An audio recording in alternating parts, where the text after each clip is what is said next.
अच्छा, last time हमने बात की थी रिग्रेशन के ऊपर। रिग्रेशन बेसिकली दो या दो से ज़्यादा भी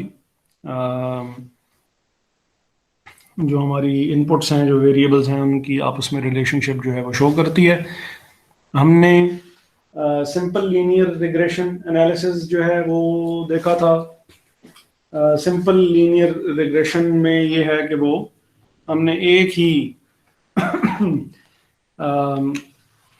वेरिएबल जो कि इंडिपेंडेंट वेरिएबल था, हमने उसकी रिलेशनशिप देखी थी कि क्या ऐसा है या नहीं है कि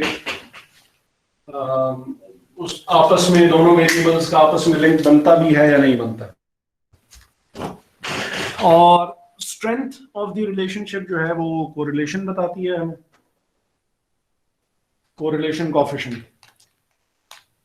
कि क्या दो या दो से ज्यादा जो भी वेरिएबल्स हमारे हैं उनकी आपस में रिलेशनशिप तो है या नहीं है, वो तो रिग्रेशन के थ्रू हमें पता लग रहा है, लेकिन वो रिलेशनशिप कितनी स्ट्रांग है। और स्ट्रेंथ जो है वो डजंट मीन के रिलेशनशिप जो है वो हर दफा पॉजिटिव ही हो। रिलेशनशिप जो है वो नेगेटिव भी हो सकती है। बहुत ही स्ट्रांग रिलेशनशिप है, और वो स्ट्रांग रिलेशनशिप जो है वो बहुत ही रिपल्सिव है कि दोनों जो है वो जो हमारे वेरिएबल्स हैं, they move exactly in the opposite direction. तो ये जो जो जो रिलेशनशिप है ये पॉजिटिव भी हो सकती है कि both variables are moving in the same direction. ये जो है वो नेगेटिव भी हो सकती है कि both of them are moving in the opposite direction. और इट कैन बी जीरो, कि इनकी स्ट्रेंथ यानी बिल्कुल ही इनकी जो रिलेशनशिप है वो वीक है या नहीं है, मौजूद नहीं है, जीरो है। और जितना जितना आपने ये पहले भी जो है वो बात डिस्कस जो है आप लोगों ने ये की भी होगी कि फाइल तो ये वाली शो हो रही है ना, पीडीएफ वाली जो है। जी सर। अच्छा, जी सर। तो यानी हाँ कि -1 और +1 के बीच बीच में इसकी वैल्यू जो होती है वो हुआ करती है। और -1 मीन्स के बिल्कुल ही 100% ऑपोजिट डायरेक्शन में जा रहा है। इफ इट्स -0.8 मीन्स तो अगर एक एक डायरेक्शन में मूव कर रहा है तो दूसरा ऑपोजिट डायरेक्शन में मूव कर रहा है, लेकिन बिल्कुल 100% ऑपोजिट डायरेक्शन में नहीं है। और इसी तरह अगर पॉजिटिव कोरिलेशन है तो मींस के वो they are moving in the same direction. और एक की वैल्यू बढ़ती है तो दूसरे की वैल्यू भी बढ़ जाती है, एक की वैल्यू कम होगी तो दूसरे की वैल्यू भी कम हो जाएगी। पॉजिटिव कोरिलेशन का मतलब ये है कि अगर एक वेरिएबल की वैल्यू इंक्रीज करेगी तो दूसरे की भी इंक्रीज ही करेगी। कितनी इंक्रीज करेगी will be determined by how much positively correlated both of the variables are। एक की वैल्यू अगर सपोज कि उसमें 100% चेंज आती है तो दूसरे की वैल्यू में भी 100% चेंज आ रही है, परफेक्ट कोरिलेशन है, 100% चेंज आ रही है उसमें। या उसकी वैल्यू जो है वो उसमें 100% चेंज नहीं आ रही, बल्कि सपोज कि अगर एक एक वेरिएबल की वैल्यू 100% इंक्रीज होती है तो दूसरे की वैल्यू 40%, 50% या 60% इंक्रीज हो रही है। हो तो इंक्रीज ही रही है, लेकिन उतनी नहीं हो रही जितनी एक वेरिएबल की है। तो both of the variables can be perfectly correlated. एक की वैल्यू 100 इंक्रीज होगी, दूसरे की भी 100 इंक्रीज हो जाएगी। और they can be positively correlated, लेकिन स्ट्रेंथ जो है वो बहुत ज़्यादा उतनी स्ट्रांग नहीं होगी। उसमें यह है कि वैल्यू तो इंक्रीज दोनों की ही होगी, लेकिन उतनी नहीं होगी जितनी एक वेरिएबल में चेंज आती है, तो उतनी एग्जैक्ट चेंज दूसरे वेरिएबल में नहीं आ रही होगी। जबकि नेगेटिव कोरिलेशन में क्या हो रहा है कि अगर एक की वैल्यू बढ़ रही है तो दूसरे की वैल्यू कम हो जाएगी। मसलन सपोज के हमने जो लास्ट टाइम भी हमने क्रॉप की और यील्ड की जो एग्जांपल हमने ली थी, तो आपने सॉरी क्रॉप और यील्ड तो एक ही चीज हो गई। फर्टिलाइजर की और क्रॉप यील्ड की बात की थी हमने कि फर्टिलाइजर आपने एम्प्लॉय किया और फर्टिलाइजर एम्प्लॉय करने की वजह से उसकी जो यील्ड है, क्रॉप यील्ड है, वो बढ़ गई। तो ये तो पॉजिटिव कोरिलेशन हो गई कि एक वेरिएबल अगर आप इंक्रीज कर रहे हैं, फर्टिलाइजर इंक्रीज कर रहे हैं, तो फर्टिलाइजर इंक्रीज करने से क्रॉप यील्ड भी इंक्रीज हो रही है। लेकिन अगर फर्टिलाइजर एम्प्लॉय किया जाए और क्रॉप यील्ड उल्टा बढ़ने के बजाय कम हो जाए, तो ये नेगेटिवली कोरिलेटेड वाली बात हो जाएगी कि एक वेरिएबल को जब आप बढ़ा रहे हैं without employing any fertilizer, crop yield जो है वो बढ़ रही थी। हमने फर्टिलाइजर एम्प्लॉय किया, उल्टा क्रॉप कम हो गई। अब ये they both are negatively correlated, they both are negatively correlated. तो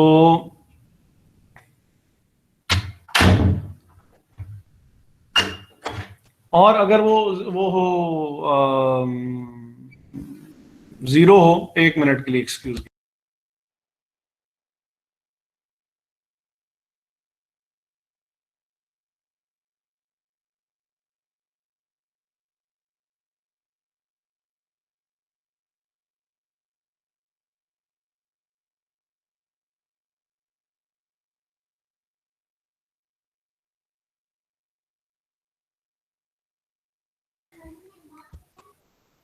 अच्छा जी, तो यहां तक कोई चीज ऐसी जो कि समझ में ना आई हो? नो सर, अभी सर मैं लेट नहीं हूँ, काइंडली रिपीट कर दे बस। कौन? मरियम तारिक। अच्छा, कहाँ से ज्वाइन किया आपने, या बिल्कुल अभी अभी ज्वाइन किया?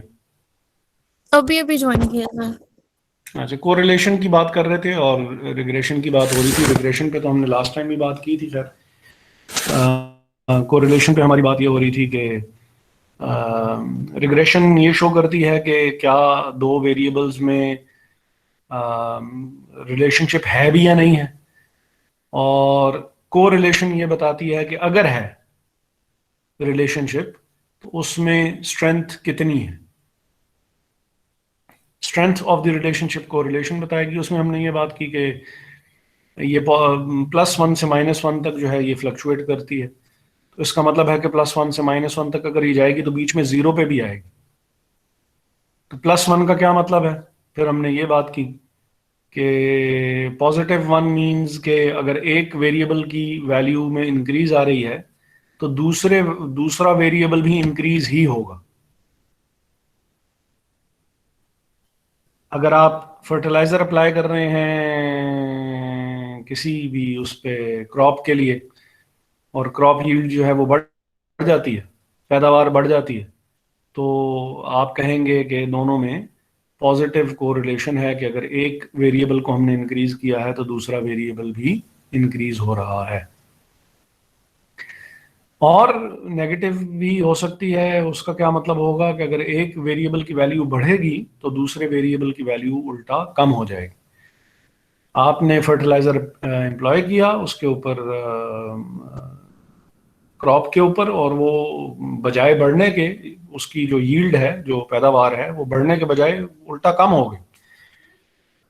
तो अब ये नेगेटिव कोरिलेशन है कि एक एक डायरेक्शन में मूव कर रहा है, दूसरा दूसरी डायरेक्शन में मूव कर रहा है। और अगर जीरो है तो इसका मतलब है कि उनकी जो रिलेशनशिप है उसमें बिल्कुल भी कोई स्ट्रेंथ किसी किस्म की मौजूद नहीं है। क्लियर है जी? Yes, sir. Yes, अच्छा, sir. हमने अब ये परफेक्ट पॉजिटिव कोरिलेशन अब ये देख लें कि दोनों वेरिएबल्स एक ही उसमें है, और पॉजिटिव कोरिलेशन मींस कि अगर एक बढ़ रहा है तो दूसरा भी बढ़ रहा है, तो ग्राफ कुछ इसका इस किस्म का बन रहा होगा। और अगर दोनों की वैल्यू बढ़ ही रही है और बिल्कुल एक ही पेस पे बढ़ रही है, एक ही रेट पे इंक्रीज हो रही है, तो they would be called perfect positive correlation between the two variables. और उसका जो ग्राफ होगा वो कुछ समवट इस किस्म का बनेगा। नेगेटिव है तो ये अब डाउनवर्ड स्लोपिंग है, और अगर वो परफेक्टली नेगेटिव नहीं है तो फिर वो कुछ सिचुएशन जो है वो इस तरह की आ रही होगी कि, एक मिनट के लिए एक्सक्यूज कीजिएगा।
अच्छा, अब ये नेगेटिव, ये डाउनवर्ड स्लोपिंग है, मींस के इनमें नेगेटिव कोरिलेशन है, और वो नेगेटिव कोरिलेशन भी परफेक्ट क्योंकि नहीं है।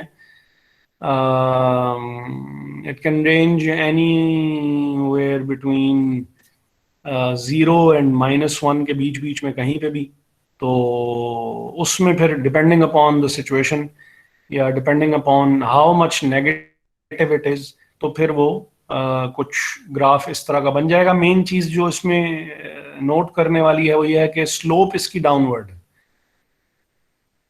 चीजें यानी नेगेटिव और उसकी तरफ जा रही हैं। पॉजिटिव की तरफ जब थी तो हमने ये देखा था कि स्लोप इसकी अपवर्ड थी।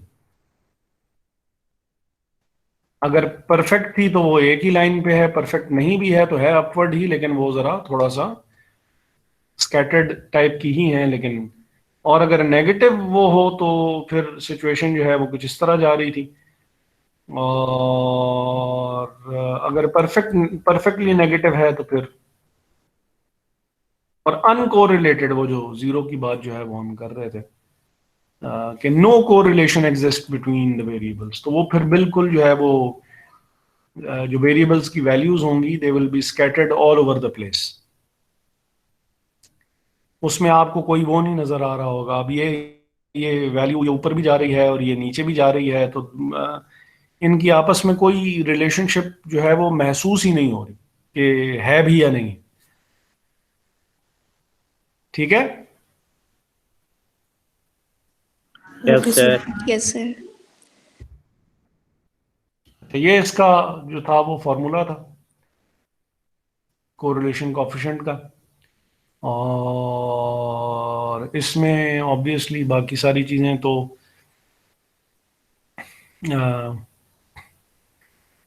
यानी एक्स और वाई तो हमें गिवन ही होते हैं। एक्स कौन सा वेरिएबल होता है जोहा मुनीब? एक्स डिपेंडेंट वेरिएबल होता है या इंडिपेंडेंट वेरिएबल होता है?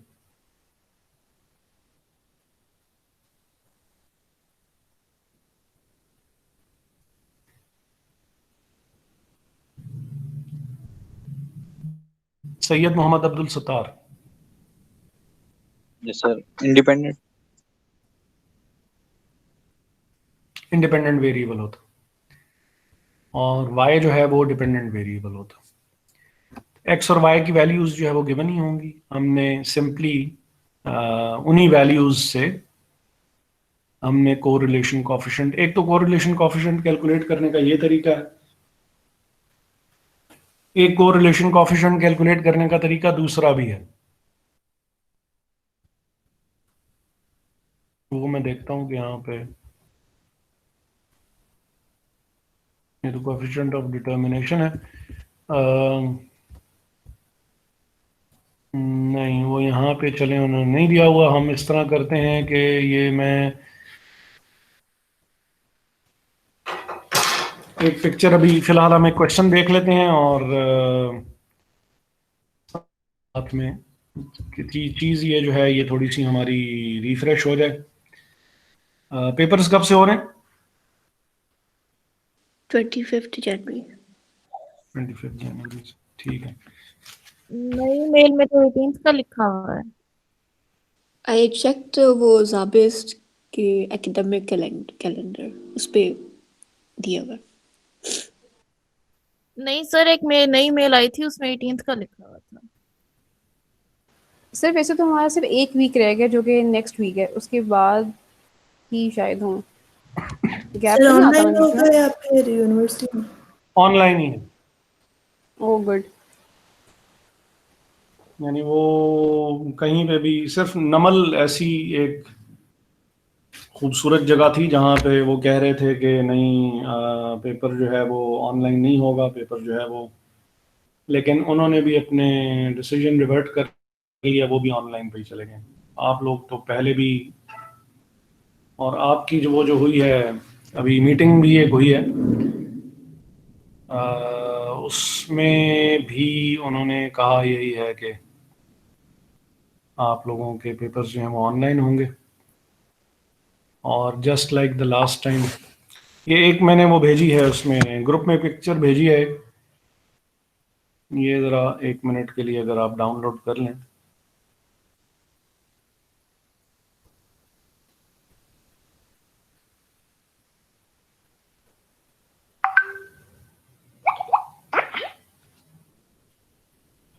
तो ये कोरिलेशन कैलकुलेट करने का एक तरीका और भी है।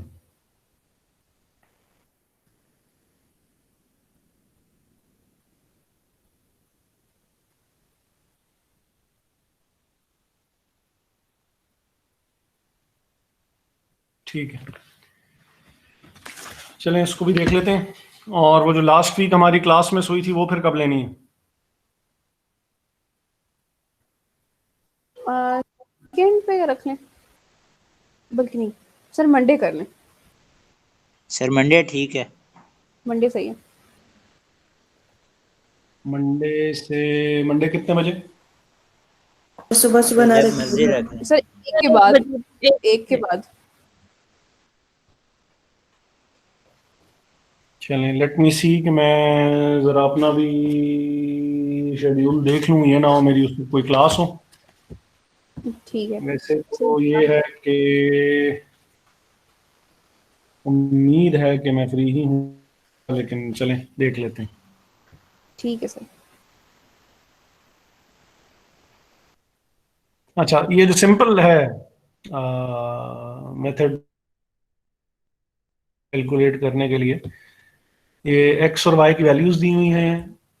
अब इन्होंने इसमें ये नहीं एक्सप्लेन किया कि एक्स बेसिकली क्या है और वाई बेसिकली है क्या, लेकिन एक्स जो है वो जनवरी, फरवरी, मार्च, अप्रैल, मई और जून की उन्होंने वैल्यूज दी हुई है, छः महीने की। और इसमें एक्स अगर 5.8 हो तो वाई जो है वो 40.3 है, और 7.7 और 47.1, 8.2, 6.1, 6.5, 7.5। और अब क्योंकि स्टेटिस्टिक्स की जो खूबसूरती है वो ये है कि if you know the formula, तो टेबल फिर आगे उसके लिहाज से फॉर्मुलेट करना इतना ज़्यादा मुश्किल हमारे लिए रहता नहीं है। अब जैसे हमें समेशन एक्स चाहिए तो एक्स का हम टोटल कर लेंगे, तो ये चीज़ हमारे लिए कंप्लीट हो जाएगी। समेशन वाई चाहिए तो ये इसका टोटल कर लेंगे। समेशन एक्स वाई चाहिए तो एक कॉलम और बन जाएगा जिसमें एक्स और वाई आपस में मल्टीप्लाई होकर उनकी वैल्यू आ जाएगी। और इसी तरह एक्स स्क्वायर और वाई स्क्वायर अगर हमें चाहिए तो हम इन्हीं वैल्यूज का स्क्वायर ले लेंगे, तो दो कॉलम्स हमारे पास और ये आ जाएंगे। टोटल इनकम ले लेंगे तो वैल्यू फॉर्मूले में सिर्फ पुट करनी है आपने, और उसके बाद काम जो है वो आराम से कंप्लीट हो जाया करता है।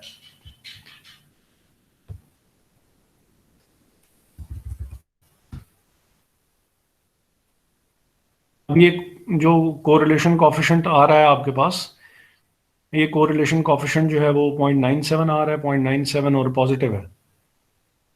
0.97 पॉजिटिव से मुराद ये है कि अगर एक वेरिएबल की वैल्यू अगर x की वैल्यू 100% इंक्रीज होती है तो y की वैल्यू जो है वो 0.97% इंक्रीज, 97% इंक्रीज होगी। और अगर ये नेगेटिव होता तो फिर ये आपस में इनकी वैल्यू जो है वो कोरिलेट ना कर रही होती। तो ये कोएफिशिएंट ऑफ डिटर्मिनेशन के ऊपर बात आप लोगों ने पहले की हुई है अपने पिछले कोर्स में? No sir. नो सर नहीं की हुई। अच्छा, कोएफिशिएंट ऑफ डिटर्मिनेशन जो कि वो है आर स्क्वायर है, ये बेसिकली यानी इसको कोएफिशिएंट ऑफ डिटर्मिनेशन कहते हैं। और R square, R is the coefficient of correlation, R square is the coefficient of determination. ये शो करता है कि एक जो चेंज आई है वाई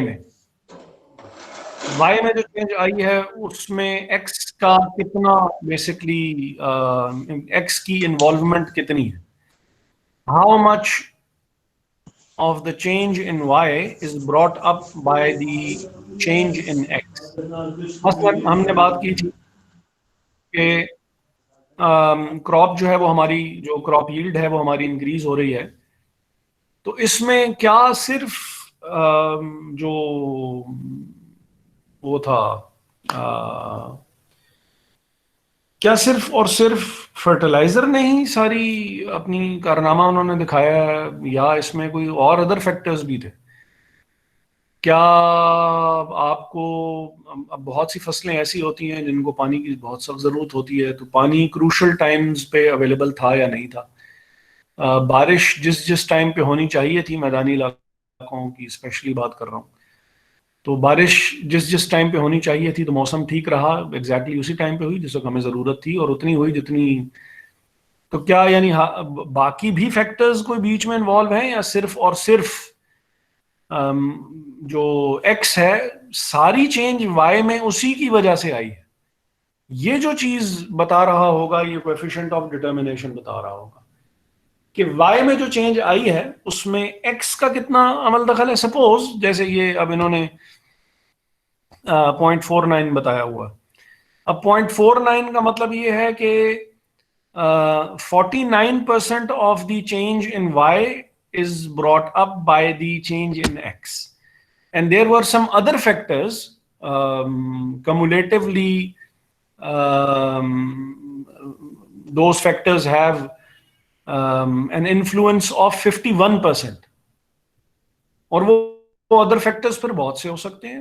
आपने सीड कौन सा यूज किया था, किस किस्म की जमीन में आपने सीड जो है वो एम्प्लॉय किया, पानी पानी जो आप लगाते रहे हैं वो किस किस्म की आपने फर्टिलाइजर जो है वो यूज किया, यानी फैक्टर्स तो फिर बहुत से हैं जो और भी हो सकते हैं। ये नहीं है कि अगर किसी भी गिवन फैक्टर, किसी भी गिवन वेरिएबल में अगर चेंज आ रही है, तो डजंट मीन के सिर्फ और सिर्फ जो है वो एक ही फैक्टर है जो कि उसके ऊपर जो है वो असरअंदाज हो रहा होता है। मसलन आपने स्टॉक एक्सचेंज में इन्वेस्टमेंट की हुई है, और वो उस इन्वेस्टमेंट के ऊपर जो है वो आपको रिटर्न्स अच्छे मिलने शुरू हो गए, तो अब उसमें इतने फैक्टर्स इन्वॉल्व हैं, मुल्क की जो इकोनॉमी की सिचुएशन है वो भी बेहतर हो सकती है, और उस वजह से भी काम हो सकता है। उसमें ये भी हो सकता है कि जो टैक्स की सिचुएशंस हैं, जो टैक्स की एप्लीकेशन है, उसमें गवर्नमेंट ने अपनी पॉलिसी जो है वो रिलैक्स की हुई है कि उन्होंने कहा कि भाई जो भी कैपिटल गेन्स होंगे, आपने शेयर लिया था 10 रुपए का और अब शेयर की वैल्यू जो है वो 25 हो गई है, तो 15 रुपीज का जो जंप मिला है आपको, ये दैट जंप इज प्रॉफिट, और इस प्रॉफिट के ऊपर जो है वो टैक्स लगा करता है। और गवर्नमेंट ये कह दे कि भाई जो भी आपको प्रॉफिट हुआ है हम इसके ऊपर टैक्स लगाएंगे ही।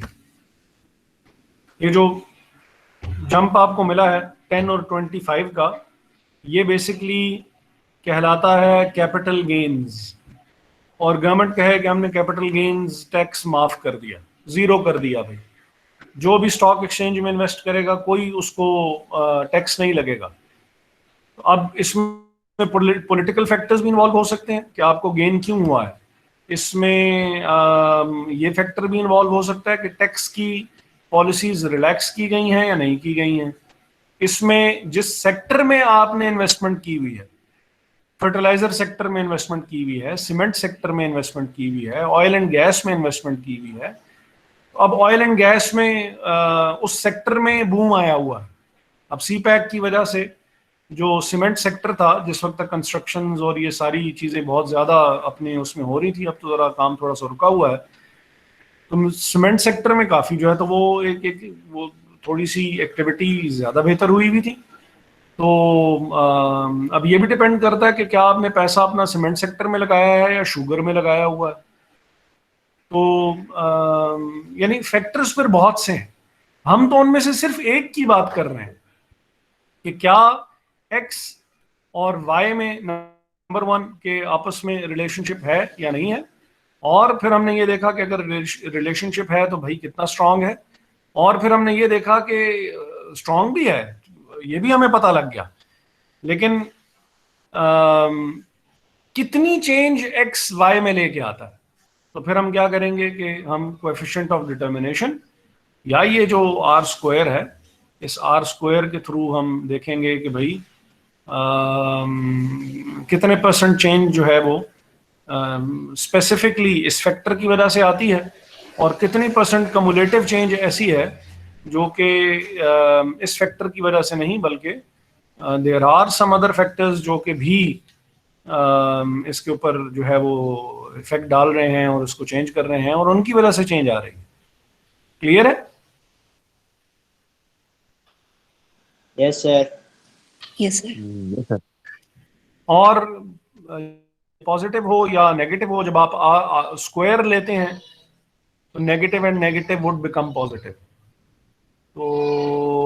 वैल्यू जो है वो इसकी पॉजिटिव में ही जो है वो आपको नज़र में आएगी, क्योंकि आप इसको और स्क्वायर कर रहे हैं। बस फर्क सिर्फ ये है कि अगर वो पॉजिटिव में भी है, पॉजिटिव नेगेटिव ये बताएगा कि डायरेक्शन क्या है इनकी रिलेशनशिप की। आर स्क्वायर ये बता देगा कि डायरेक्शन जो भी हो, पॉजिटिव हो या नेगेटिव हो, इस डायरेक्शन में इसका इम्पैक्ट कितना है। नेगेटिवली इम्पैक्ट कर रहा है, अब जैसे ये 64% आया है, नेगेटिव तो है, लेकिन इसका मतलब है कि ज्यादातर नेगेटिविटी यही फैक्टर कॉज कर रहा है। लेकिन इसके अलावा 36%, 100 में से जब आप 64 को माइनस करेंगे तो 36% नेगेटिविटी और भी फैक्टर्स हैं जिनकी वजह से कॉज हो रही है, लेकिन मेजर इम्पैक्ट इसी का ही आ रहा है, तो हम इसको एड्रेस कर लेते हैं। इसमें है जैसे कि 49% है, तो 51% अदर फैक्टर्स हैं जो कि पॉजिटिविटी क्रिएट कर रहे हैं। क्लियर है जी? Yes sir. जी सर।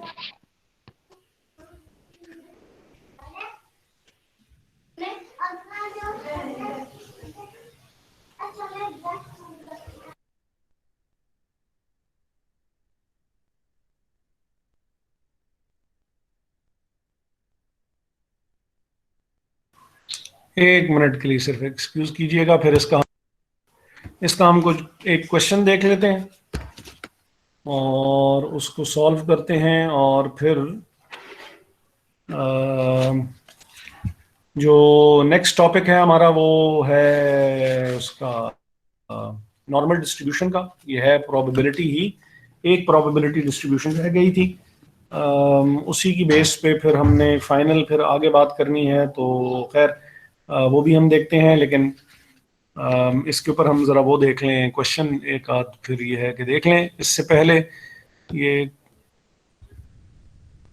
स्पीयरमैन रैंक कोरिलेशन है और कार्ल पियर्सन कोरिलेशन कॉफिशिएंट है, वो वही है जो आपने जो है वो देखा है। तो स्पीयरमैन रैंक कोरिलेशन कॉफिशिएंट का भी यूज होता है कि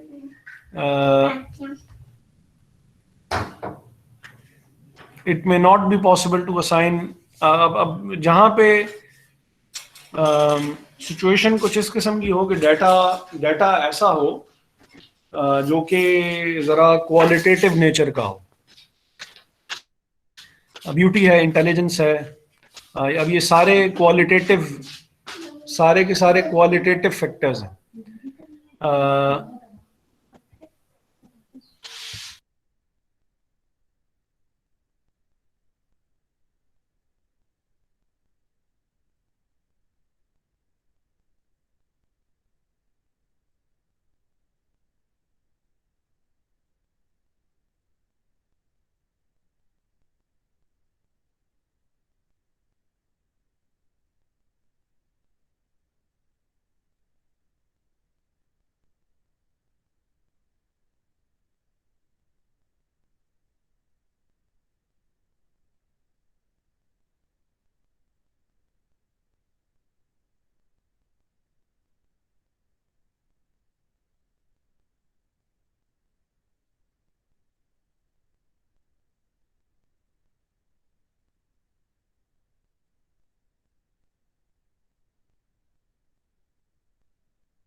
अच्छा, जहाँ क्वालिटेटिव नेचर का डाटा हो और उसमें क्योंकि beauty, intelligence, ability to work hard, they are all relative terms. तो यहाँ पे फिर जो यानी तो फिर हम रैंक कोरिलेशन यूज करेंगे। जैसे हमने बात की थी कि एवरेज ही कैलकुलेट करनी है, लेकिन if some values are more important, यानी मीन की मैं बात कर रहा हूँ, मीन में हम क्या करते हैं, एवरेजिंग करते हैं, लेकिन जहाँ पे some values are more important than the others and they carry some sort of a weight, तो फिर हम क्या करते हैं कि हम वेटेड एवरेज मीन कैलकुलेट करते हैं। या जैसे प्रोबेबिलिटीज गिवन थी तो वहां पे भी चांसेस ऑफ अकरेंस जो थे वो डिफरेंट थे। दोनों जो भी वैल्यूज होती हैं, तो फिर हम उसकी एक्सपेक्टेड वैल्यू हमने कैलकुलेट की करके देखी थी कि हम each value of the variable को मल्टीप्लाई करते हैं उसकी रिस्पेक्टिव प्रोबेबिलिटी के साथ, और फिर जो उन सब को हम ऐड करके और हम उसकी एक एवरेज वैल्यू निकाल लेते हैं। और हमने उसमें भी बात की थी यानी कि अगर डेटा रेशोज की फॉर्म में गिवन हो, रेशो क्या होती है, एक फॉर्मूला है जो कि दो वेरिएबल्स का आपस में रिलेशनशिप जो है वो बता रहा है। मसलन एक मशहूर जो रेशो है वो नेट प्रॉफिट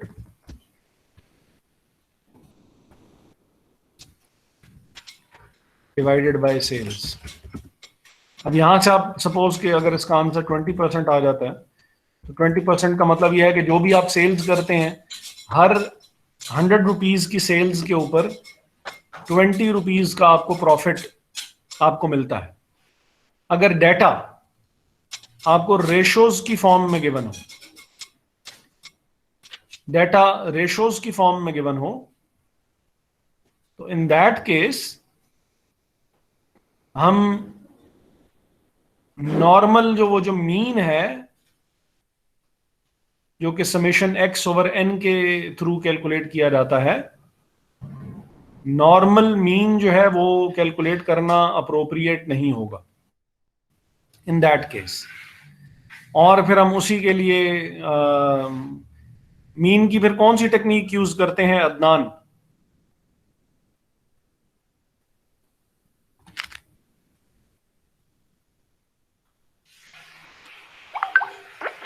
अदनान,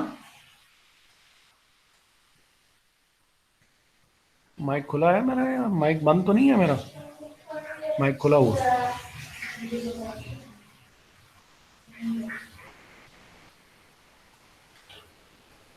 रिदा,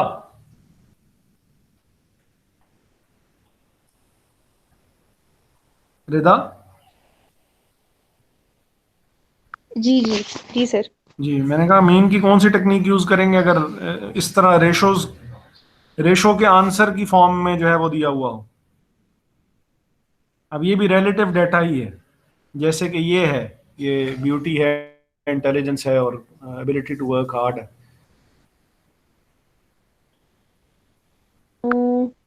सर पता नहीं। अदनान है या नहीं है? अदनान है तो सही, लेकिन यानी बस नहीं है। अच्छा, बदीउल जमाल।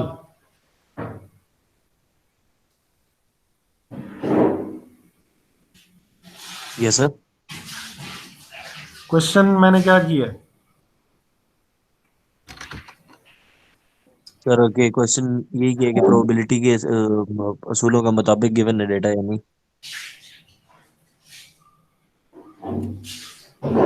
मैंने ये क्वेश्चन किया था।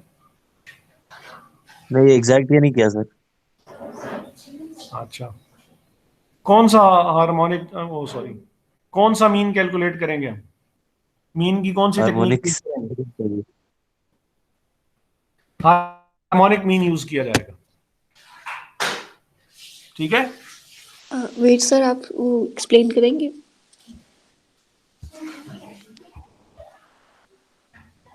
क्या चीज एक्सप्लेन करूं? Harmonic mean.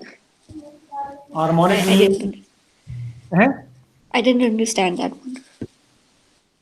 अच्छा, होता यूं है कि ये जो मीन है, मीन सिंपल हमने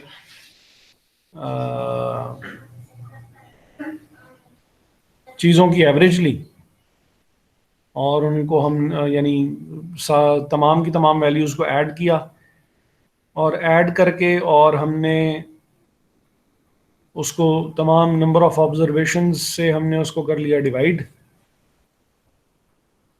तो हमारे पास उस चीज़ की एवरेज आ जाती है।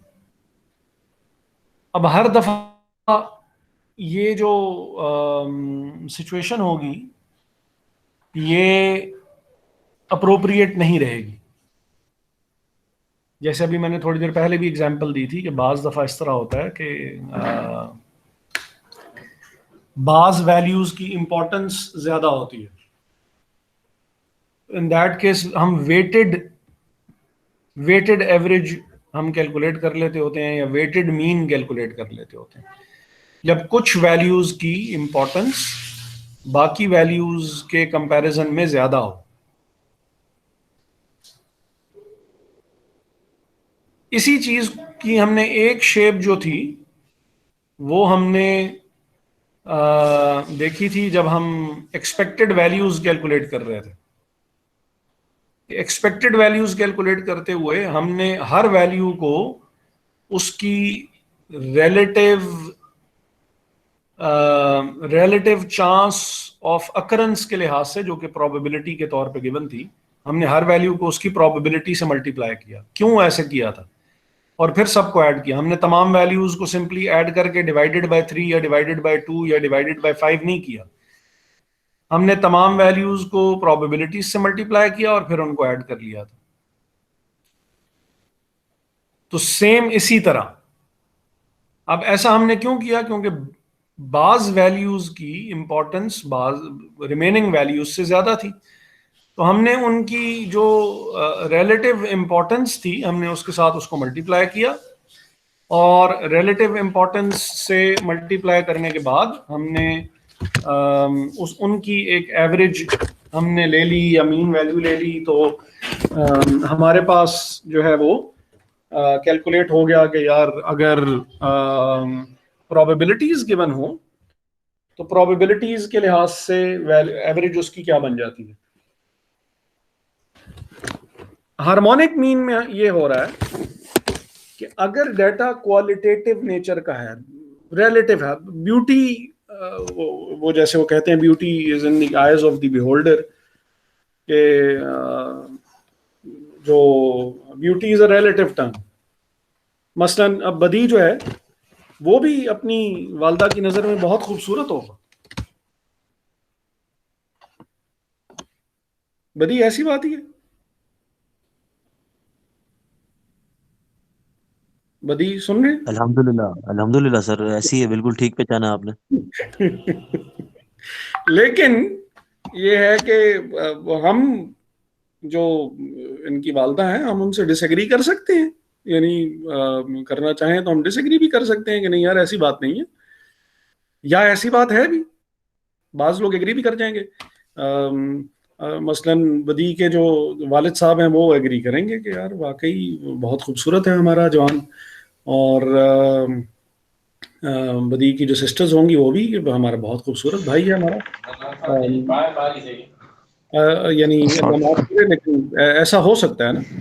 तो जब डाटा इस किस्म की रिलेटिव किस्म की फॉर्म में गिवन हो या रेशोज की फॉर्म में गिवन हो, जैसे अभी मैंने आपको ये एग्जांपल दी ये नेट प्रॉफिट और सेल वाली, तो इस केस में ज्यादा अप्रोप्रिएट होगा कि हम नॉर्मल तरीके से मीन कैलकुलेट ना करें कि सिंपली 20 या 30 और 40 ऐड किया और डिवाइडेड बाय 2, 3 या 4 या 5। यार बदी माइंड तो नहीं किया आपने? अस्सलाम वालेकुम सर। वालेकुम सलाम। ना सर, बिल्कुल भी नहीं, बिल्कुल सर हसनैन सॉरी ने मैं बात कर लिया डिस्टर्ब सर। सर मैं डिस्टर्ब कर रहा हूँ आपको सर।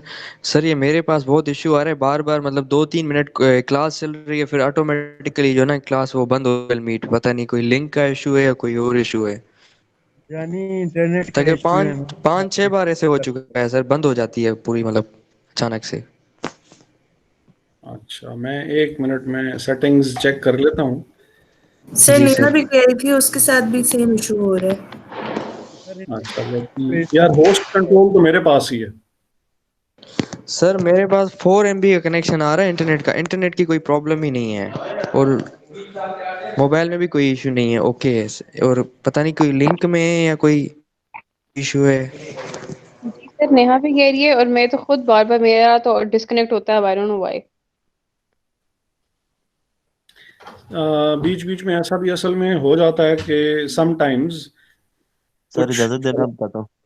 जी जी जी जी जी जी। सर वो असल में आपने मेरी तारीफें शुरू कर दी थी, इसीलिए ये सारे मसले शुरू हो गए। सर आप किसी और भी कर लेते हैं। ये बात हाँ वेरी नाइस, हाँ, ये बात वेरी गुड। सही है। ये ऐसे हो आज सकता है। स्टोरी। देखिए, मैंने इन माय डिफेंस मैं यही कह सकता हूं कि मैंने कसम उठवा लें, मैंने ये गलती नहीं की। मैंने तो कहा कि आपकी वालदा जो है वो कहती हैं कि आप खूबसूरत हैं, क्योंकि हर माँ को अपना बच्चा तो खूबसूरत ही लगता है। तो हम तो यानी डिसएग्री ही कर रहे थे, हमने तो नहीं कहा कि वो मैंने तो कहा कि वो यानी वालिद साहब एग्री कर रहे हैं, और वो तो इन अ वे वैसे तारीफ नहीं भी थी, लेकिन शायद गूगल मीट को ये बात भी पसंद नहीं आई। Excuse me sir. जी जी। सर आप थोड़ी सी आज की अभी तक जो आपने क्लास ली है उसका थोड़ा समरी आप बता सकते हैं, क्योंकि मैंने अभी ज्वाइन किया है तो मुझे नहीं पता कि आपने आज क्या पढ़ाया है। अगर सबको इश्यू आ रहा है तो फिर या तो हम टाइम कोई कल का रख लें, अगर आप लोग कहते हैं। कल कोई क्लास तो नहीं है? नहीं सर, फिर क्लास तो कोई नहीं है। पूछ लें, अगर वो सबको ही इश्यू आ रहा है इतना तो Sir, you can also share the recording. वो तो सर ठीक है, हाँ, वो तो ऑब्वियसली आई विल। लेकिन अगर most of the people haven't joined in those that have, तो उनको भी अगर प्रॉब्लम आ रही है तो फिर हम या तो आज देख लेते हैं कि आज के लिए इतना ही काफी कर लेते हैं, और कल फिर कर लेते हैं, कल के लिए रख लेते हैं, सब ज्वाइन भी कर लेंगे। सर जहाँ तक स्ट्रेंथ की बात है तो कल भी उतनी होगी, आज भी इतनी होगी। और जहाँ ठीक तक है। नेहा लोगों का है तो आई थिंक उनको आप रिकॉर्डिंग भेज दें। और क्योंकि सर वैसे रिपोर्ट इतनी ज़्यादा देनी है, असाइनमेंट्स बनानी है, तो वीकेंड पे फिर हम लोग यही काम कर रहे होते हैं, ठीक है। ठीक है जी फ्राइडे सर। तो ये जी करें। सर। जी सर, आप रिकॉर्डिंग सेंड करें तो वो बेहतर होगा। ठीक है, रिकॉर्डिंग भी आप लोगों के साथ में शेयर कर लेता हूँ। जी और दूसरा फिर ये भी है कि वो बहरहाल जो हमारी क्लास रहती है उसका फिर क्या करना है? सर वो आप अगर मंडे को करें, फिर कोई मसला नहीं, 1 बजे के बाद। 1 बजे के बाद तो मुश्किल हो जाएगा, नहीं सर टाइम आप बता दे, देख लें, लेकिन 8 बजे नहीं सर प्लीज, 10 बहुत बजे नहीं, के बाद कीजिएगा, उससे पहले नहीं। 8 तो नहीं, ठीक है वो तो 8 तो that would be too much. लेकिन फिर अभी सर जो बात आपको हार्मोनिक मीन पे हो रही थी, और हार्मोनिक मीन से पता नहीं बात कहाँ निकल गई। तो हार्मोनिक मीन का जो बहरहाल जो यानी यूज करने का पर्पस तो मैंने आपको बता दिया कि वो जरा डाटा कुछ उसमें होता ही डिफरेंट किस्म की नेचर का है। फॉर्मूला जो उसका है वो एन, वैसे तो क्या होता है समेशन एक्स ओवर एन होता है, लेकिन हार्मोनिक मीन के केस में N over N divided by 1/x की समेशन अगर आप करेंगे तो अब वो असल में इट्स काइंड ऑफ कॉम्प्लिकेटेड। तो मैं इसको गूगल पे देख लेना। 1/1 divided by, sorry n divided by 1/x है, और इसकी भी समेशन लेनी है। समेशन का मुझे यहाँ से सिंबल ढूंढना पड़ेगा, सिंबल है नहीं तो मैं ये z लिख रहा हूँ। या सम लिख लेते हैं, चलेंगे।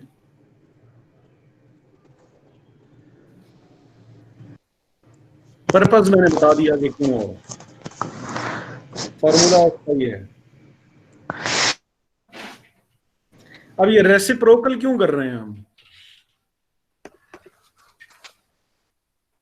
कि वो जो रेशोज की फॉर्म में जो डाटा था ना, हम उसको दोबारा उसकी ओरिजिनल फॉर्म में कन्वर्ट करने के लिए, मैथमेटिकल चीज है जरा थोड़ी सी ये, लेकिन बहरहाल उसको दोबारा वापस अपनी ओरिजिनल हालत में ले जाने के लिए ये काम किया जा रहा है। ये जो n divided by summation 1/x जो है, ठीक है। ये किन्होंने क्वेश्चन किया, जिन्होंने क्वेश्चन किया था उनको समझ में आ गई है? Yes sir, thank you. अच्छा, तो ये स्पीयरमैन रैंक कोरिलेशन है। अ,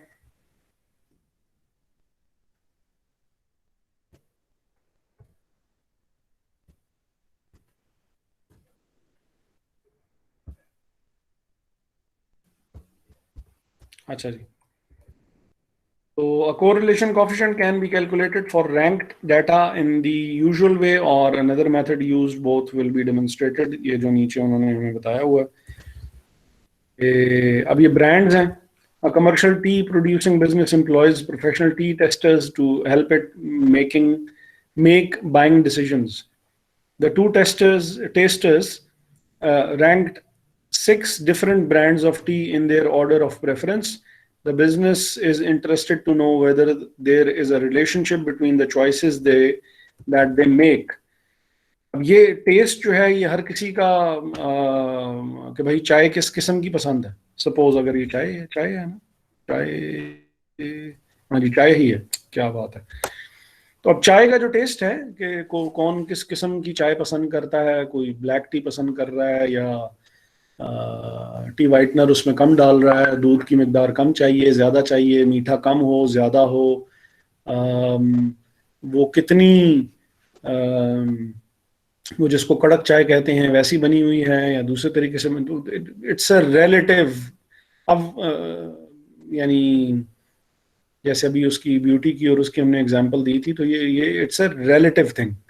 अब उन्होंने क्या किया हुआ है, they are trying to establish whether there is a relationship, कि 2 या 10 या 12 या 20 जो लोग थे, अगर वो एक ही तरफ पॉइंट आउट कर रहे हैं तो इसका मतलब है कि बात जो है वो ठीक है, और अगर वो एक तरफ पॉइंट आउट नहीं कर रहे तो इसका मतलब है कि गेमिंग में भी ये चीज़ वो यूज़ करते हैं कि जब वो गेम्स बना रहे होते हैं तो दे इनवाइट इस तरह के प्रोफेशनल जो है वो गेमर्स, उनको कॉल किया जाता है, वो आके और उनसे डिस्कस करते हैं।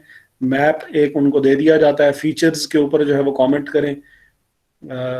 गेम जो है वो जो यानी फ्लुएंसी के साथ चल रही है नहीं चल रही है, बग्स वगैरह कोई उनको तो नहीं कोई आए, ताकि ये है कि कोई इम्प्रूवमेंट्स जो वो सजेस्ट करें ताकि उसके लिहाज से जो फाइनल प्रोडक्ट हो उसमें बेहतरी जो है वो लाई जा सके। तो अब उन्होंने ब्रांड ABCDE और F जो है वो उन्होंने पहले ने ब्रांड जो है वो A को पहले नंबर पे रखा हुआ है, तो दूसरे टेस्टर ने उसको दूसरे नंबर पे रखा हुआ था। ब्रांड C को उसने पहले नंबर पे रखा हुआ था। ब्रांड B को पहले टेस्टर ने सेकंड पे रखा हुआ था, तो दूसरे ने थर्ड पे रखा हुआ था, वगैरह वगैरह। तो हमने चेक किया कि जो इनकी वो है, अब हमने इनको जो ब्रांड्स हैं, ब्रांड्स को हमने इन ऑर्डर ऑफ प्रेफरेंस हमने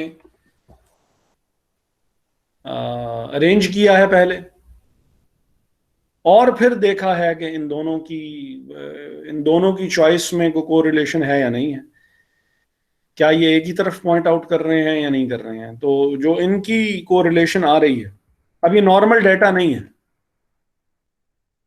प्रेफरेंसेस थी, और प्रेफरेंसेस की हम आपस में कोरिलेशन जो है वो हमने चेक की और वो जब फॉर्मूला डाला तो ये 0.77 आ रही है, विच मीन्स के 77% चॉइस इनकी मिलती है, 33% दे काइंड ऑफ डिसएग्री। जैसे ये 4 और 4 एक ही उन्होंने उसके ऊपर उसको प्लेस किया हुआ है, 1 और 2 है क्लोजली रिलेटेड हैं, 5 और 6 है क्लोजली रिलेटेड हैं, 6 और 5 है क्लोजली रिलेटेड है। बहुत कम मार्जिन से जो है वो उन्होंने अपनी चॉइस चेंज की, और वो हमने देख भी लिया कि 77% अगर चॉइस उनकी मैच कर रही है और दोनों एक ही तरफ जो है वो डायरेक्शन जो है वो दे रहे हैं, तो इसका मतलब है कि डेटा जो है वो हमारा कोरिलेशन जो है वो उसकी बेहतर है।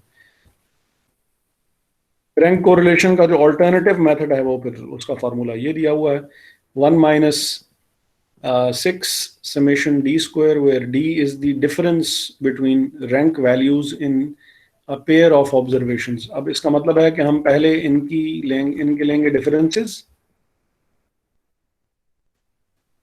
और डिफरेंसेस लेने के बाद फिर जो ये स्क्वायर इसको क्यों किया जा रहा है, ताकि जो नेगेटिव वैल्यूज हैं, क्योंकि जब डिफरेंस लेंगे तो नेगेटिव जो है वो वैल्यू आ सकती है, तो उस नेगेटिविटी को ख़त्म करने के लिए स्क्वायर लिया और उन तमाम वैल्यूज़ का सम कर लिया, यानी इन तमाम वैल्यूज़ का 2 और 1, 3 और 2, 1 और 3, 4 और 4, 6 and 5, 5 and 6, इनके हमने लिए डिफरेंसेस और हमने उसका लिया स्क्वायर, तो हमारे पास जो वैल्यू होगी वो ऑटोमेटिकली पॉजिटिव में आ जाएगी।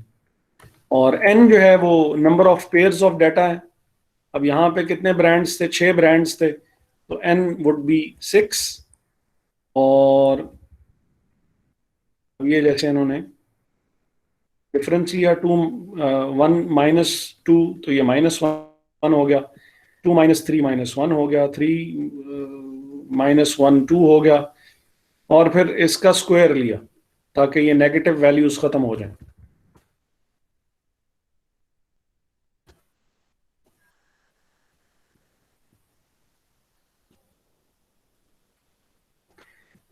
होपफुली सिंपल है, इसमें प्रॉब्लम या कोई ऐसी चीज नहीं है जो कि समझ में ना आई हो आप लोगों को।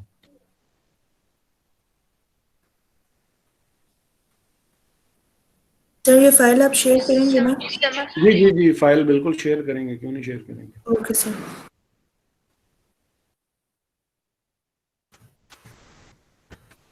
यहां तक बहरहाल कोई ऐसी बात जो कि समझ में ना आई हो। समझ आ गया सर। यस सर, समझ आ गया। ठीक है,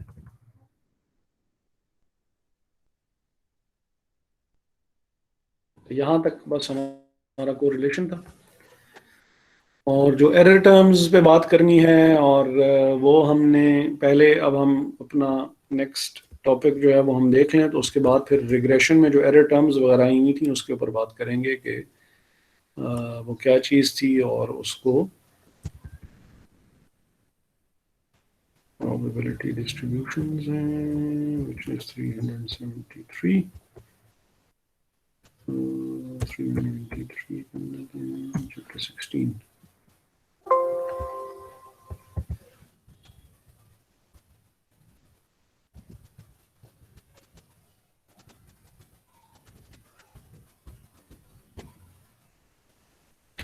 नॉर्मल प्रोबेबिलिटी डिस्ट्रीब्यूशन, इससे पहले हमने जो प्रोबेबिलिटी, एक तो हमने जो बेसिक प्रोबेबिलिटी थी वो तो हमने खैर पढ़ी ही थी।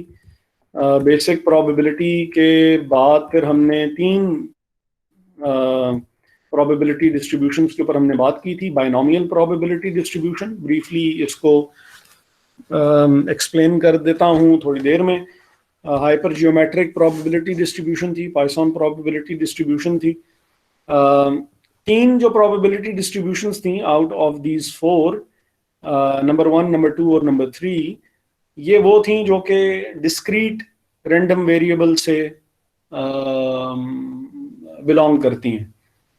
डिस्क्रीट वेरिएबल वो होता है जो कि which assumes values in whole numbers, और ये मैंने आपको क्वेश्चन जो है वो पेपर में भी, मिड टर्म में भी जो है वो दिया हुआ था। और इसमें अगर तो probability of success remains constant in each turn, तो वो फिर बाइनोमियल प्रोबेबिलिटी डिस्ट्रीब्यूशन थी, जिसमें without replacement, sorry with replacement जो है वो एक्सपेरिमेंट जो है वो रिपीट किया जा रहा होता है। हाइपर जियोमेट्रिक प्रोबेबिलिटी डिस्ट्रीब्यूशन में जो chances of success and failure, they get changed in each successive try, क्योंकि उसमें विदाउट रिप्लेसमेंट जो है वो काम जो है वो एक्सपेरिमेंट रिपीट किया जा रहा होता है।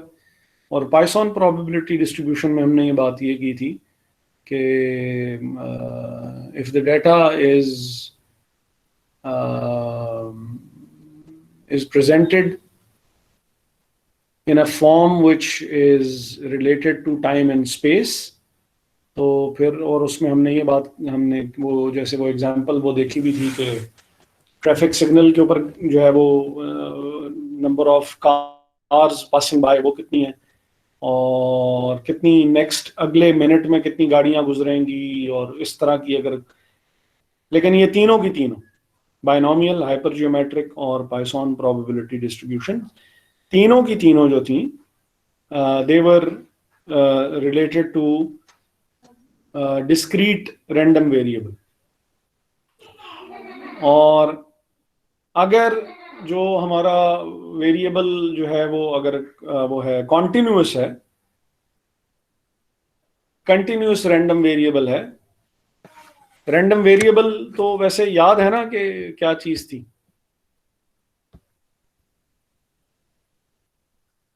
मरियम, तारिक बताएंगी। रैंडम वेरिएबल क्या चीज थी? सर अभी नहीं याद आ रहा। ईमान फातिमा, बल्कि नहीं, इब्रार अली खान।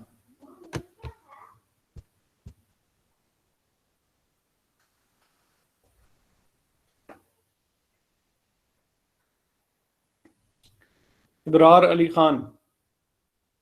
सर ये प्रोबेबिलिटी में यूज होता है सर, रैंडम वेरिएबल। आवाज थोड़ी सी आहिस्ता आ रही है आपकी।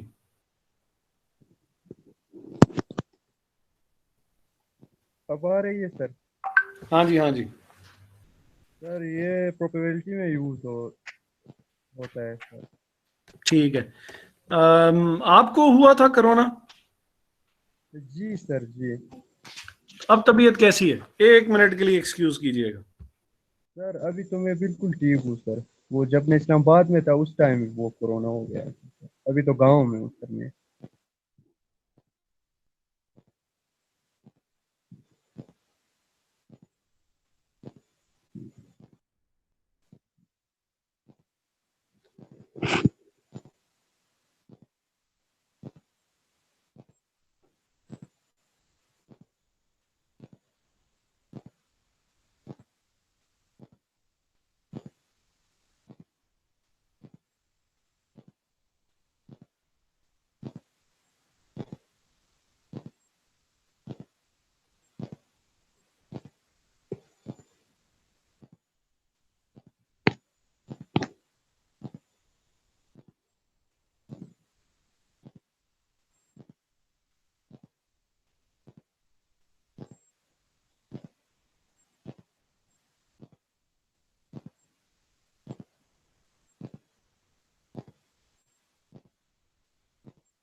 अच्छा जी, तो रैंडम वेरिएबल ये था कि अ रूल विच असाइंस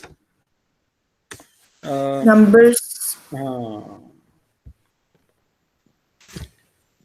तो अगर तो जो हमारा रैंडम वेरिएबल है वो डिस्क्रीट है, which assumes values in whole numbers.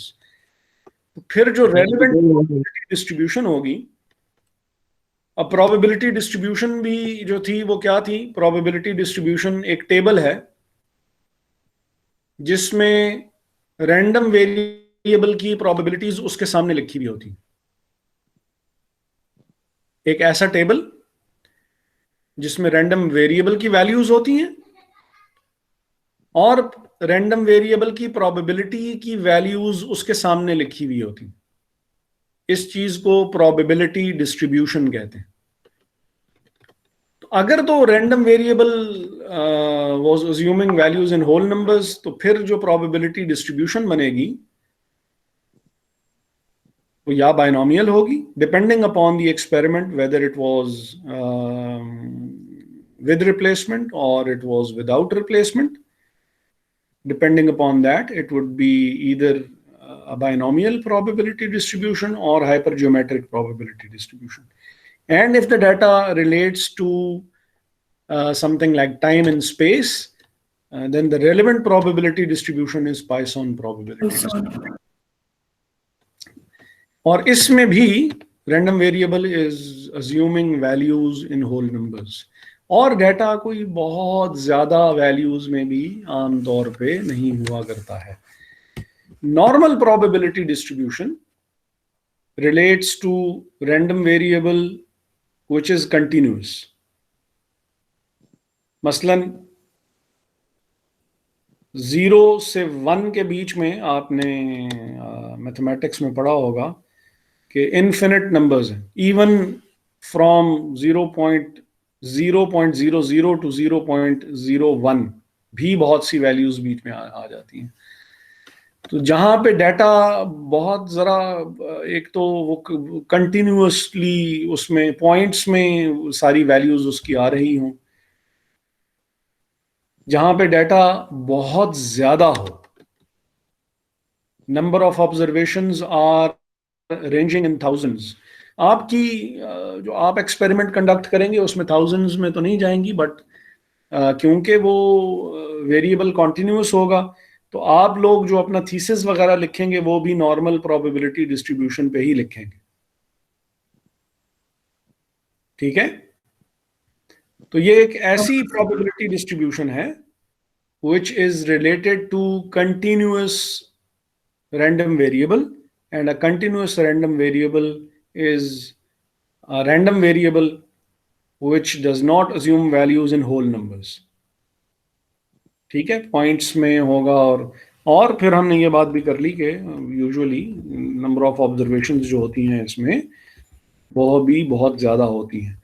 और फिर हमने ये भी देख लिया कि रैंडम वेरिएबल क्या है, और हमने ये भी देख लिया कि प्रोबेबिलिटी डिस्ट्रीब्यूशन भी क्या है। तो नॉर्मल जो डिस्ट्रीब्यूशन है, this is the most widely used frequency distribution.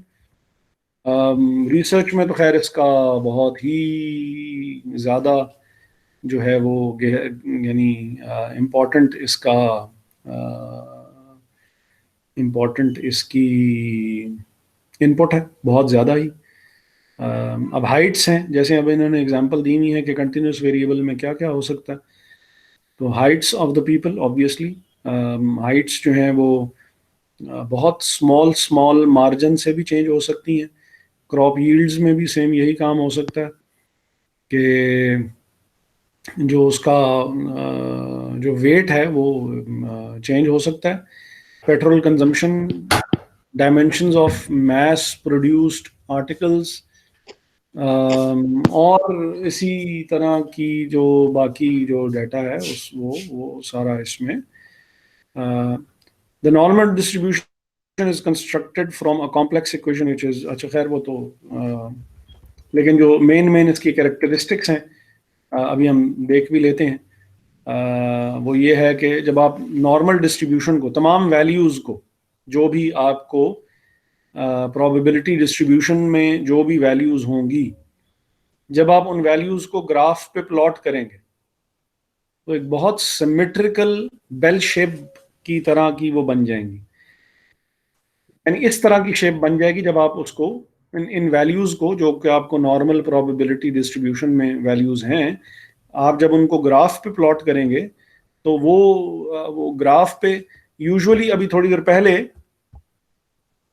अब मैं नहीं चाहता कि मैं उसको चेंज करूं, हमने वो देखा था कि जब हमने ग्राफ पे प्लॉट किया था तो वो एक स्ट्रेट लाइन बन रही थी, इधर अपवर्ड स्लोपिंग या डाउनवर्ड स्लोपिंग। यूजुअली क्या होता है रिग्रेशन। जी जी, कोई क्वेश्चन है? No sir. अच्छा, तो अभी हमने थोड़ी देर पहले ये देखा था कि, और हमने उसमें भी रिग्रेशन में भी देखा कि जब हम ग्राफ पे उनको वैल्यूज को ज्वाइन करते हैं तो वो एक स्ट्रेट लाइन बन जाती है। नॉर्मल प्रोबेबिलिटी डिस्ट्रीब्यूशन में ये काम नहीं हो रहा होगा कि जो वैल्यूज देंगे, रैंडम वेरिएबल की वैल्यूज होंगी एक कॉलम में, और जो प्रोबेबिलिटीज होंगी उसकी वैल्यूज होंगी एक और कॉलम में।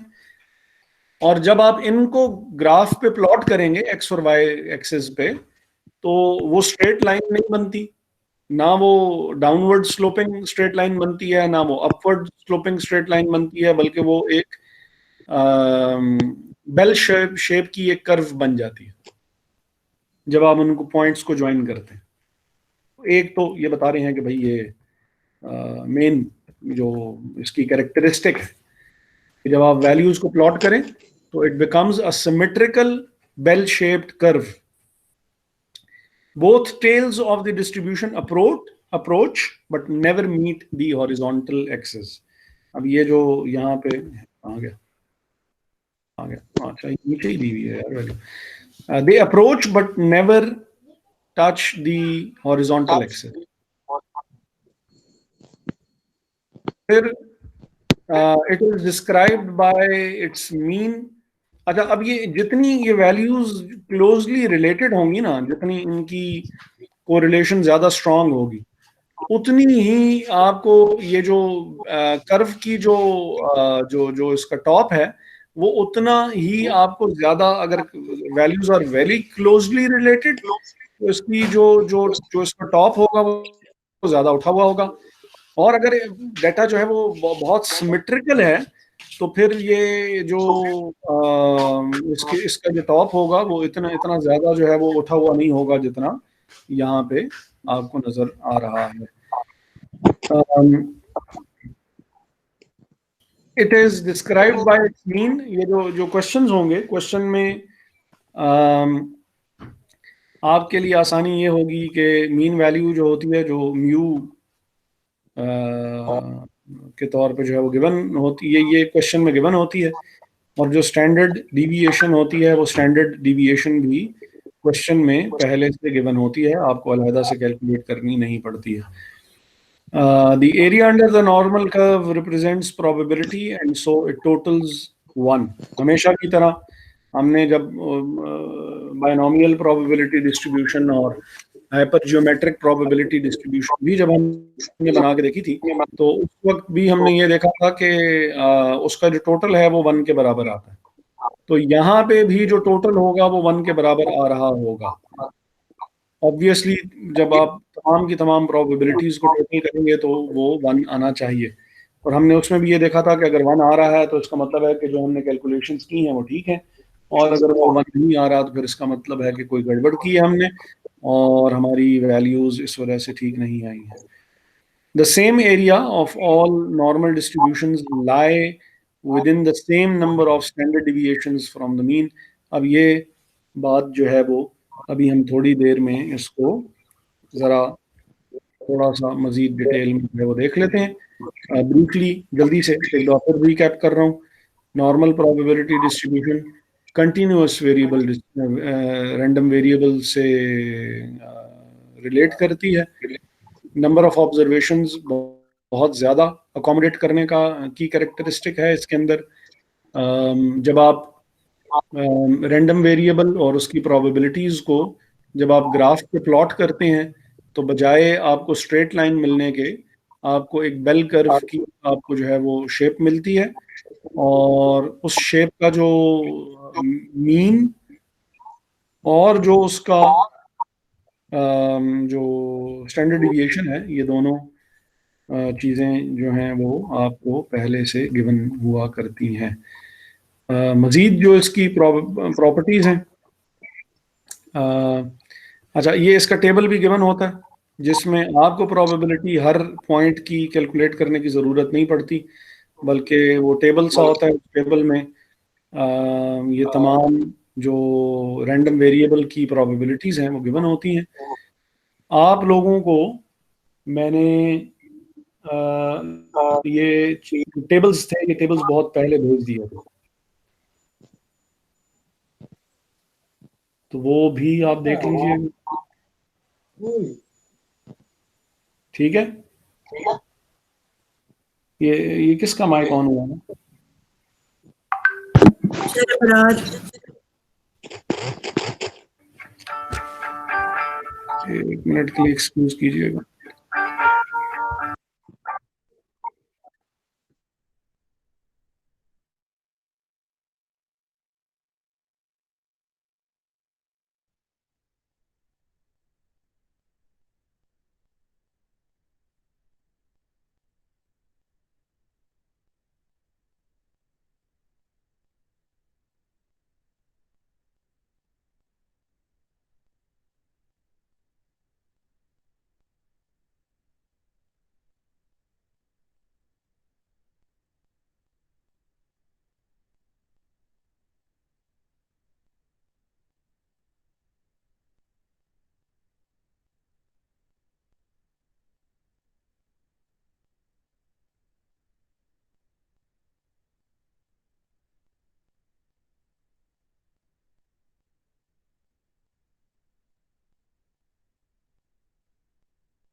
अच्छा जी, सॉरी।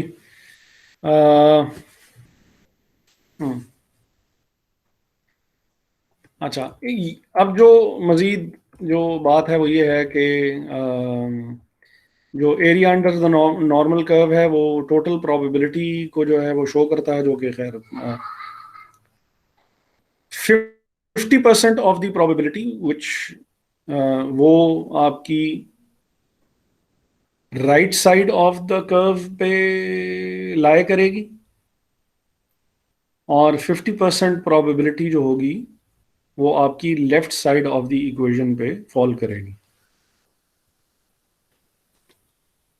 अब ये जो यहाँ पे बात उन्होंने बताई हुई है, the area under the normal curve represents probability, the distribution is symmetrical, so 50% of the area under the normal curve is to the left and 50% is to the right.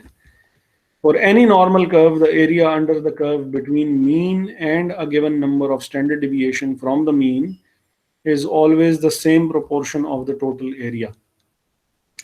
Or every normal curve can be fitted to a standard curve for which tables have been constructed to show the percentage contained in an area between the mean and the number of standard deviations from the mean, जिसको हम z value कहते हैं।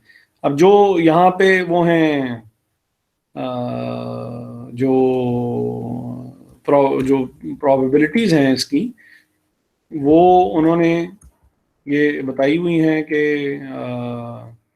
एक तो उन्होंने ये बताया कि जो नॉर्मल कर्व के नीचे का जो 50% है वो right side of the curve पे, टॉप से राइट साइड पे 50% एरिया होगा, टॉप से लेफ्ट साइड पे भी 50% एरिया ही होगा if the curve is symmetrical.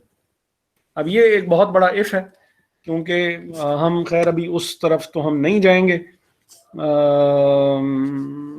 उसमें कि कर्व जो है वो अगर सिमेट्रिकल ना हो तो फिर ये डिस्ट्रीब्यूशन या ये कैसे हो सकती है। तो बहरहाल वो अगर टाइम मिला तो हम चलें उसको भी देख लेंगे, लेकिन फिलहाल के लिए for the time being we'll assume कि कर्व इज सिमेट्रिकल, सिमेट्री है उसके अंदर, और 50% of the area is to the right side of the top and 50% of the area is to the left side of the top. और अब इसमें जो 34.16% of the area within each half of all the normal curves lies between the mean and one standard deviation from the mean. अब standard deviation क्या हो सकता है? Standard deviation हमने बात की थी कि मीन से कितनी वैल्यू डिविएट कर सकती है, कितनी हट सकती है। तो मीन वैल्यू से स्टैंडर्ड डिविएशन अगर 1 पॉइंट की हो तो ये जो 1 पॉइंट की जो स्टैंडर्ड डिविएशन है इसमें 34.1% एरिया नॉर्मल कर्व का आता है एक साइड पे, और 34.1% एरिया आता है अगर नेगेटिव में 1, वो स्टैंडर्ड डिविएशन जो है वो 1 का मतलब यही है कि पॉजिटिव 1 भी हो सकती है और नेगेटिव 1 भी हो सकती है। तो पॉजिटिव साइड पे भी जो है वो 34.1% एरिया होगा और नेगेटिव साइड पे भी 34.1% एरिया होगा। अगर तो स्टैंडर्ड डिविएशन जो है वो 2 तक जो है वो चली जाए तो फिर इसमें 13.6% एरिया ऑन ईच साइड मजीद हम ऐड कर लिया करते हैं, ऐड हो जाया करता है। अब ये आपको सिर्फ बताने का मकसद ये है, ये आपको ना कैलकुलेट करनी है ना आपको बस आपको पता होना चाहिए कि, क्योंकि जब आप थीसिस लिख रहे होते हैं और जब वो सॉफ्टवेयर आपको वैल्यूज निकाल के देता है जो कि अभी भी हम देखेंगे यहाँ पे बीच में ही आएंगी, तो उसका फिर एक स्पेसिफिक मतलब होता है जो कि आपको पता होना ज़रूरी है कि हमारी वैल्यू जो है वो किस एरिया के अंडर जो है वो लाए कर रही, ताकि हम ये बता सकें कि भाई हमारा डाटा कितना रिलायबल है या नहीं। तो अगर 2 स्टैंडर्ड डिविएशन 2 हो, विच मीन्स पॉजिटिव और नेगेटिव 2, तो 1 साइड पे 34 प्लस 13.6 47.76% एरिया एक तरफ कवर हो जाता है और 95.5% एरिया दोनों साइड पे कवर हो जाएगा। कहने का मतलब ये है कि अगर आपके डाटा में स्टैंडर्ड डिविएशन 2 की है, इसका मतलब है कि डाटा आपका कॉम्पैक्ट है, majority of the values are covered by observations that you have made.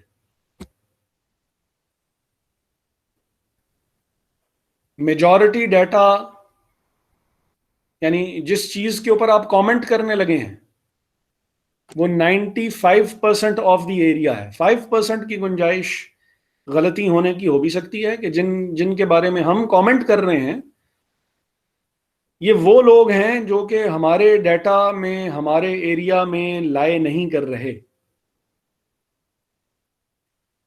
लेकिन जो हम प्रोबेबिलिटीज देख के कमेंट करने लगे हैं it will be applied on majority of the observations.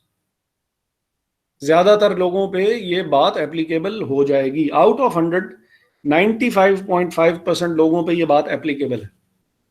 इसका मतलब है कि it's a very reliable data अगर सिचुएशन इस किस्म की हो तो। On either side 2 standard deviation. हाँ, और आपका डाटा रिलायबल इसलिए भी है क्योंकि उसमें स्टैंडर्ड डिविएशन जो है वो मैक्सिमम भी हो जाए तो 2 पॉइंट्स की स्टैंडर्ड डिविएशन है उसमें। बात 2 पॉइंट्स ऊपर या 2 पॉइंट्स नीचे आ जाएगी, इससे ज्यादा बात और ऊपर जा नहीं रही है। अभी जो 95.5% है ये 2 स्टैंडर्ड डिविएशंस तक इसमें डाटा जो है वो कवर हो जाएगा। सर जी जी सर नहीं समझ आई, प्लीज रिपीट कर दें। सर ये एम्पिरिकल रूल है? हाँ जी हाँ जी हाँ जी हाँ जी। और ये जो रूल एम्पेरिकल जो है वो इसलिए क्योंकि वो जो हमने ऑब्जर्वेशंस कैलकुलेट की हुई हैं प्री डिटरमिन्ड पहले से, जो इसका फॉर्मूला है ना, ये जरा थोड़ी बात वो मैं वही कह रहा हूं कि अगर इसकी डिटेल में चले जाएं तो it goes beyond the scope of your syllabus, कि ऐसा अगर है तो ऐसा क्यों है। लेकिन जो ऑब्जर्वेशंस पहले से जो कैलकुलेट करके उन्होंने जो प्रोबेबिलिटीज कैलकुलेट करके दी हुई हैं, तो it will always be like that. बाकी अगर आप कहेंगे तो आपको जो उसकी डिटेल वगैरह है वो डिटेल भी आपको दे दूंगा, लेकिन आप जरा थ्योरी के लोग हैं तो मैं जैसे बहरहाल आपकी वो होगी मर्जी होगी वैसे कर लेंगे। 1 मिनट के लिए सिर्फ जो है वो एक्सक्यूज कीजिएगा, बल्कि अच्छा तो अब यहाँ पे जो ये किसने कहा था कि मुझे समझ में नहीं आई? सर मैंने का नाम है महानूर। महानूर, अच्छा।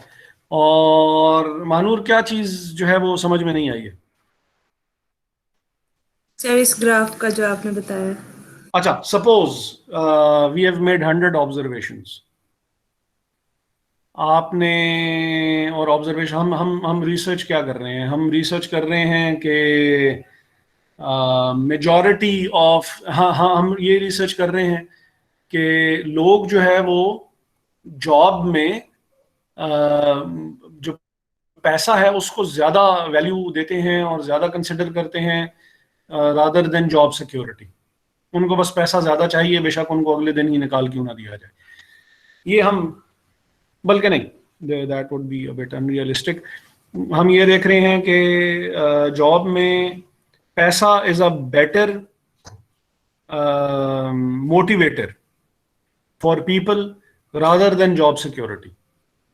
ओके ठीक है? ओके तो सर। अब उसमें हमने रिसर्च की हमने 100 लोगों से इंटरव्यू किए, उनसे हमने डाटा कलेक्ट किया। डाटा फिर हमने कलेक्ट करके और हमने उसको वो किया,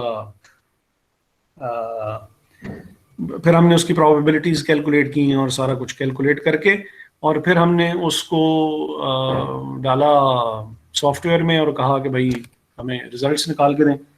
तो अब अगर तो जो रिजल्ट्स आए हैं अगर उसमें स्टैंडर्ड हमने कहा कि भाई ठीक है, कितनी इसमें डाटा में मिस्टेक बर्दाश्त की जा सकती है, तो वो 2 पॉइंट्स की थी, 2 स्टैंडर्ड डिविएशन तक की है कि एक्सेप्टेबल है, कि बात थोड़ी बहुत ऊपर नीचे हो सकती है लेकिन थोड़ी बहुत, और ज्यादा बहुत ज्यादा स्टैंडर्ड डिविएशन ज्यादा नहीं होनी चाहिए। स्टैंडर्ड डिविएशन का मतलब ये है कि मीन वैल्यू से, एवरेज वैल्यू से बात हमारी कितनी पॉजिटिव या नेगेटिव जा सकती है। तो हमने कहा कि ठीक है, 2 स्टैंडर्ड डिविएशन तक हम बात एक्सेप्ट कर लेंगे, 2 से ज्यादा हुई तो फिर हम एक्सेप्ट नहीं करेंगे। हमने कहा ठीक है। अब जब हमने टेस्ट वगैरह रन किए 2 स्टैंडर्ड डिविएशन को ध्यान में रखते हुए, तो अब इसका मतलब है कि आउट ऑफ दी 100 ऑब्जर्वेशंस हमने पॉजिटिव या नेगेटिव 95.5 वैल्यूज को कंसिडर कर लिया है। और अब जो रिजल्ट्स आएंगे वो इसका मतलब है कि मेजॉरिटी ऑफ द पीपल पे अप्लाई किए जा सकते हैं और वो उनके रिप्रेजेंटेटिव होंगे। ओके ये जो 34.1 और ये 13.6, यानी इसको फिलहाल बहरहाल अगर जहन में कि जो हमारी प्रोबेबिलिटीज हमने कैलकुलेट की हैं और जो हमने ऑब्जर्वेशंस जो हमने वो ली और फिर हमने उसके ऊपर टेस्ट रन करके और फिर जो हम रिजल्ट्स आए और हम उसके ऊपर जो कमेंट कर रहे हैं, उस रिजल्ट्स में थोड़ी बहुत गुंजाइश प्लस माइनस की हो सकती है। कितनी हमने प्लस माइनस की गुंजाइश रखी है? हमने 2 पॉइंट्स की प्लस की या 2 पॉइंट्स की माइनस की गुंजाइश रखी। हमारे डेटा में ज्यादा वेरिएशन नहीं है। इसका Okay, मतलब है डेटा कॉम्पैक्ट है, रिलायबल डाटा है, उसमें स्टैंडर्ड डिविएशन ज्यादा नहीं है और 2 स्टैंडर्ड डिविएशन तक का डाटा जो हमने कंसिडर किया है, that data is about 95% of the whole value. 2 standard deviations तक 95 ऑब्जर्वेशंस कवर हो जाती हैं। तो खैर है, जो प्लस माइनस 5% पीछे रह गया है वो अगर उसके ऊपर कमेंट नहीं भी हो सकता तो हमारी रिलायबिलिटी ये जरूर है कि हमने we can comment up to, ये किसी ने मैसेज किया, अच्छा जी, तो फैल सर अगर थर्ड तक लेके जाए हम स्टैंडर्ड डेविएशन को 3 लेके जाएं तो फिर वो उसका अगर सम कर दें तो वो तकरीबन जो है वो वो तो 97 हाँ समथिंग। हाँ, वो तो फिर वो यानी उसमें फिर बाकी ऑब्जर्वेशंस भी आ जाएंगी ना। लेकिन फिर होगा क्या कि वो हमारी जो जरा थोड़ी रिलायबिलिटी है, अब अगर स्टैंडर्ड डिविएशन 1 हो तो स्टैंडर्ड डिविएशन 2 की रिलायबिलिटी स्टैंडर्ड डिविएशन 1 की के कंपैरिजन में थोड़ी सी कम है। स्टैंडर्ड डिविएशन 3 की रिलायबिलिटी स्टैंडर्ड डिविएशन 2 के कंपैरिजन में मजीद थोड़ी सी कम है। आपने कंडीशंस खुद रिलैक्स की ना कि यार हाँ ठीक है, 3 पॉइंट की वेरिएशन हम बर्दाश्त कर सकते हैं। उसमें अगर फिर आप 3 स्टैंडर्ड डिविएशन तक अगर आप वो कर रहे हैं तो फिर तो बात तकरीबन जो है वो 99% तक जो है वो पहुंच जाती है।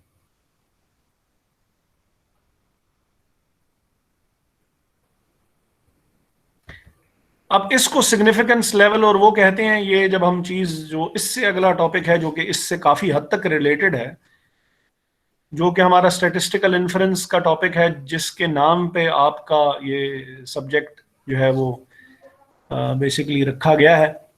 उसमें फिर हम ये जो सिग्निफिकेंस लेवल और ये जो डिग्री ऑफ फ्रीडम और ये सारी इस किस्म की चीज़ों पे बात करेंगे। सिग्निफिकेंस लेवल क्या चीज़ होती है, उधर फिर ये वाली बात जो होगी ना, ये 95% वाली, ये वहां पे काम आ रही होगी। क्योंकि जब आप वो रिसर्च भी करेंगे तो आप उधर भी बताएंगे कि भाई आपने 2 स्टैंडर्ड डिविएशन तक अपना वो लिया हुआ है डाटा, 3 स्टैंडर्ड डिविएशन तक लिया हुआ है, कितना लिया हुआ,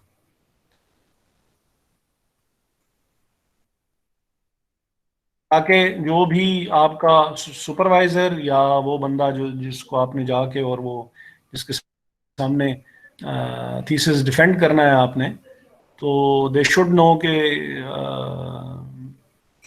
वो क्या है, डाटा इसने कितना लिया हुआ है, इसके इसमें डाटा में वेरिएशन कितनी है, रिलायबिलिटी इसकी डाटा की कितनी है।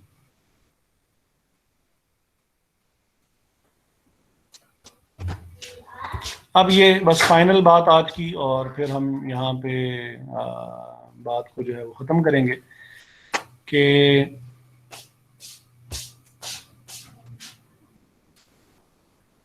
अगर लाइन जो है वो यहाँ पे ड्रॉ की जाए 1.96 स्टैंडर्ड डिविएशन पे, तो बजाय 47.76 के ये तकरीबन 47.5% एरिया कवर कर लेता है। 1.96 स्टैंडर्ड डिविएशन पे 47.5% एरिया कवर हो जाता है। और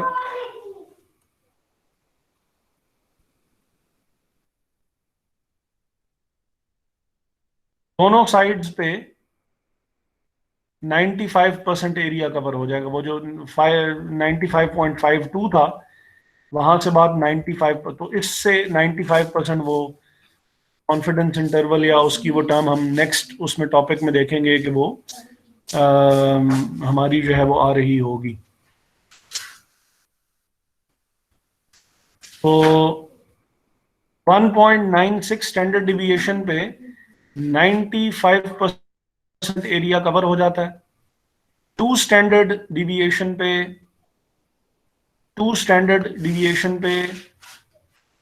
95.52% एरिया जो है वो आपकी ऑन ईदर साइड नहीं, सॉरी,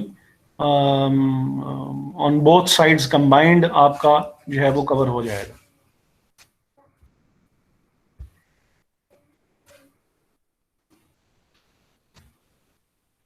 यहां तक हम आज कंक्लूड करते हैं। जो जी स्कोर का जो फॉर्मूला है, जी स्कोर का फॉर्मूला ये है, मीन और स्टैंडर्ड डिविएशन आपको गिवन होती है। एक्स की वैल्यू हम देखेंगे कि क्या है और उसकी मदद से हम जो जी स्कोर है इसको कहते हैं, ये हम कैलकुलेट करेंगे। और लेकिन ये हम नेक्स्ट टाइम, ये दोनों जो फाइल्स हैं, फाइल्स मैं दोनों आपको भेज देता हूँ। 3 काम मैंने आज करने हैं। रिदा है क्लास में या नहीं है? जी जी सर, इधर ही है।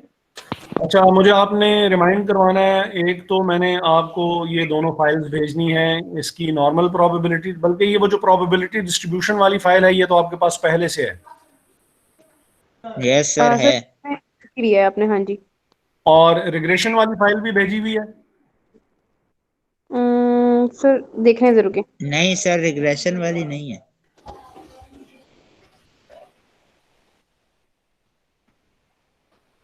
रिग्रेशन नहीं है? नहीं सर। रिग्रेशन और कोरिलेशन मैंने भेजनी है। रिग्रेशन और कोरिलेशन के क्वेश्चंस हैं जो कि मैंने आपको भेजने हैं। ठीक है। ठीक है। और जी एक और पता नहीं क्या काम था। हाँ, लेक्चर है, लेक्चर शेयर करना है आप लोगों के साथ।